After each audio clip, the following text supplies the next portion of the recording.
It's me! Hello everyone and welcome to episode 56! God damn. It's gonna kill me. As, here with WCW 1998 using TEW 2016. I'm your host, Max Marlis here, and the Go Home Nitro. Before Spring Stampede, we've done it. We're here.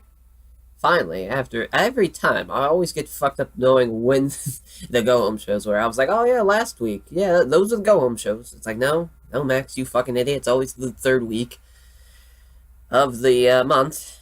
But without further ado, let's just get right into it. Let's dive head first here. Let's get this show on the road. Here we go. Opening contest of the pre-show, of course. Two of the power plant's finest here at the Taco Bell Arena. As Sean Stasiak defeats Sho Funaki in 7 minutes. By pinfall. By pinfall. Stasiak got a 42, Funaki got a 39. Alright, they're still not ready, brother. Still not ready. Oh, but Stasiak's getting better as gimmicks, so there's that.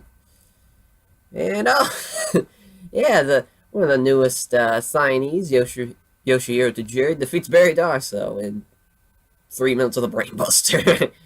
This is just give Yoshihiro Tajiri a win. Let's just get him over as quickly as we can. And another pre-show D match. D-plus matches. Mike Awesome beats Jerry Flynn. What a match this be. The Battle of the Mullets. Mike Awesome, Jerry Flynn. 6 minutes and 52 seconds with the Awesome Bomb. Yeah. Yeah. And our final pre-show match. Yeah, this... we ran out of time, so we're just like, fuck it. Pre-show. The team of Hoovy and Eddie and Super Crazy take on the Rey Mysterio Jr. and Harlem Heat. Had a good little match. So this is probably going to be on Saturday night on TBS.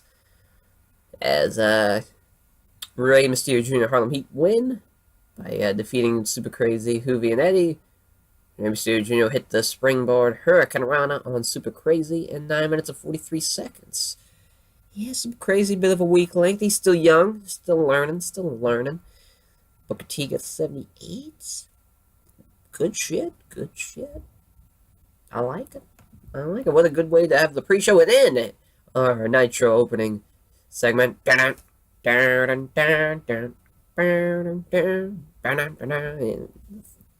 and we all know it. We all know the intro by now. And Mike tonight was very underwhelming, though. That was some bullshit. And here we go, Hollywood Hogan opening up the show. Just a fucking voodoo child. Those don't know. that didn't sound right at first. Just was like, better stop now while I'm ahead. But Hogan comes out and talks about, last Thursday on Thunder, talk about, people might have thought I was scared of Goldberg, but no, actually I had a phone call to make. Got the, agents in Hollywood. Everyone wants to get a hold of Hollywood Hogan, the next big feature film, or maybe in a music video. My phone's ringing off the hook. I had a phone call to make. I wasn't leaving because Goldberg's music hit. Don't get it twisted. Hollywood's not scared of anybody. I'm going to prove to everyone this Sunday when I get my belt back. That's plain and simple. Nothing. And I'm sure he throws into me, worship the ground I walk on. We all know the gimmick. Hollywood Hogan is, here, Larry Zito, Larry Sabisco, the Nitro head figure, if you will. He goes, all right, Hollywood, you want to talk about you're not afraid of Goldberg and all this and that? Well, let's put that to the test. Tonight, the main event, 6-man tag match between Goldberg, Sting, and Bret Hart against you. And 2 people you're choosing, Hulkster. You could do, you have till the end of the night. Figure out who's your 2 partners are going to be. I would choose wisely. And just kind of leaves it at that. But gets interrupted by the Outsiders. As Kevin Nash and Scott Hall come out and go, well, isn't this something, Hogan? You wanted to throw yourself in the spotlight, wanted to leave us in the dust. Well, we packed our bags and left. Better ground to be the outsiders, to be the main attraction, to be a bigger star than you could ever be, Hollywood. And now you need two guys. Two guys. Wouldn't it be nice if you had us in your corner, but instead you decide to keep the nWo train going. Well, sorry about your damn luck, Hogan. Don't even think about coming to us. We have better things to do. We're not even booked on the card tonight, and we're not even gonna want to get a payday. We're just getting paid to show up and cut this promo, Hogan. Yeah, we're really breaking the fourth wall with this promo. Because outsiders, they're throwing on the insider terms out there. Of course they will. So, Hogan, good luck to you. I'm sure you'll find two strapping young lads to fill the role. Too sweet, me brother. As they too sweeten, off they go into the sunset. Who knows where they're going? What a phenomenal opening. But then we had to switch gears, of course, and have an update about Dean Malenko, who tore his quad at the Saturday Night on TBS show, and they show kind of they don't show the injuries, of course. They're just talking about how Dean Malenko was hurt. He has to relinquish the title. He's in surgery today, so he was not here tonight on Nitro to relinquish the belt, but we have the belt. And this Sunday, Spring Stampede, it's going to be Rey Mysterio Jr. taking on whoever wins these next two matches, and then the final match at Thunder between whoever it is. So there's that. Rey Mysterio Jr.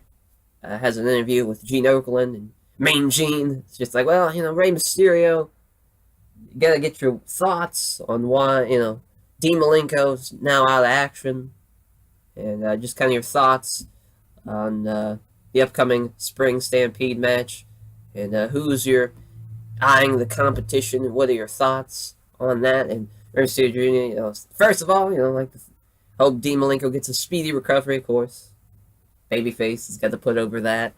And because the four guys that are in these matchups, La Parka, Billy Kidman, I guess just Kidman now, not Billy Kidman yet, Kidman, Jinsei Shinzaki, and Jushin Liger, all four men, very talented.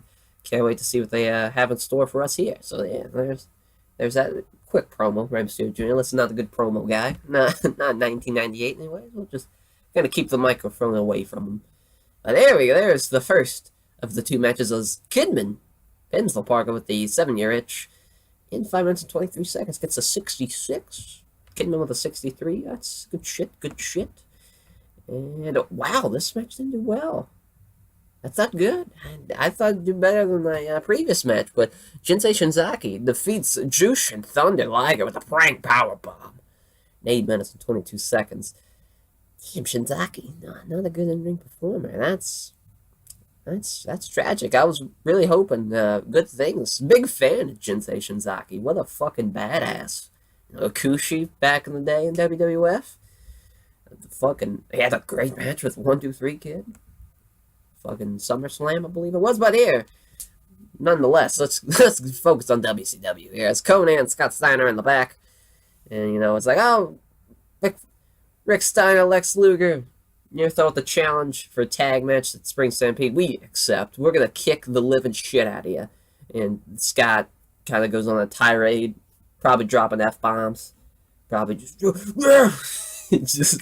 he's not even having words, just doing sound effects at this point. He's just really, really frustrated. Conan probably does his spiel of how, they're going to toss his salad and peel his potatoes. We all know the gist of it. But again, 88, that's a solid promo. Solid promo.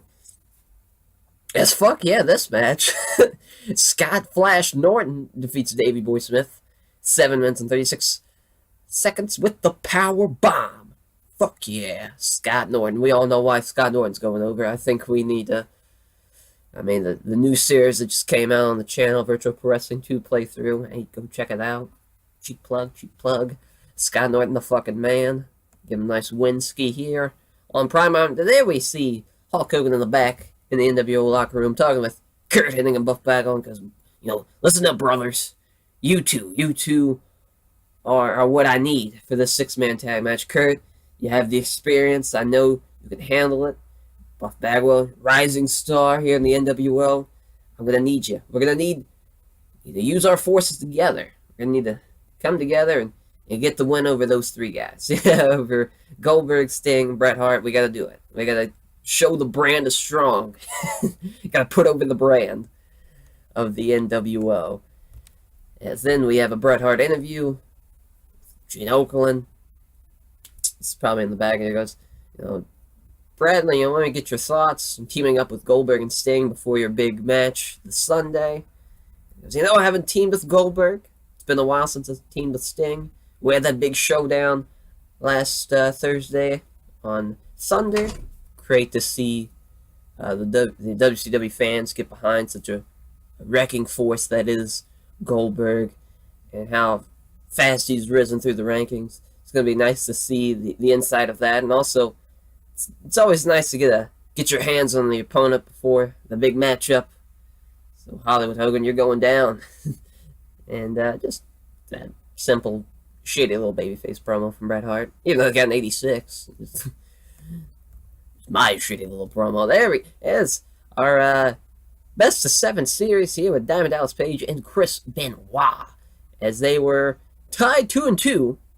And now the time limit draw is supposed to be 30 minutes. Should have been 32, I guess. Made the card, but hit a 30-minute time limit for TV matches. No more. As, figure this wasn't going to do well as far as ratings-wise, because this is now the 6th time this has happened. And they really don't like that, but what can you do? We still got one more before the best of 7 is done here at Thunder, as the series is 2-1. So it should be interesting to see who wins the series between Diamond Dallas Page and Chris Benoit. Of course, the winner gets to take on Bill Goldberg at Spring Stampede for the U.S. title. Big shit popping here, but then it's the main event time as Goldberg's music hits. There's the pyro, and he's sitting in there, and he's just a goddamn madman. That is Bill Goldberg, the unstoppable force here in WCW. Making his entrance. As, got an 80. Figured it'd be a little bit better, but, Goldberg's got strained wrist. That's not good, but besides point, an exceptional match. The babyfaces, if you will, Bret Hart, Goldberg, and Sting, defeat the NWO and Hollywood Hogan, Kurt Hennig, and Buff Bagwell when Goldberg hit the spear on Buff Bagwell for the win. Yeah, this was probably the longest match Goldberg's ever been in, but if Buff Bagwell wasn't in this match, it would have been phenomenal. Look at that 83 rating from Kurt Hennig, 85 from Hogan, Sting with a 93, Goldberg with an 87, Bret Hart with a 97. That's great shit, but shitty little Buff Bagwell with a 64. Thanks a lot, pal. As Goldberg strained his wrists, we'll keep him off TV for Thunder and Stampede and WCW Saturday on TBS, and show increased our popularity in 32 regions. Great shit there. 86 B+ rating, thanks to the great opening segments with Hollywood Hogan and Larry Zbyszko and the Outsiders, all that good shit. We all know it. And the Bret Hart interview was pretty good. Main event, that's one of the better matches we've done. So there's that. We just need to find that third guy. We need that third guy in the NWO that could be like, alright, so we have Hogan, we have Kurt. We need another big star that's awesome. That would have been Scott Steiner, but he's now in the Outsiders in this universe. But thank you all for watching this Nitro episode 56 of the TEW 2016 series of WCW 1998, and we will see you next time.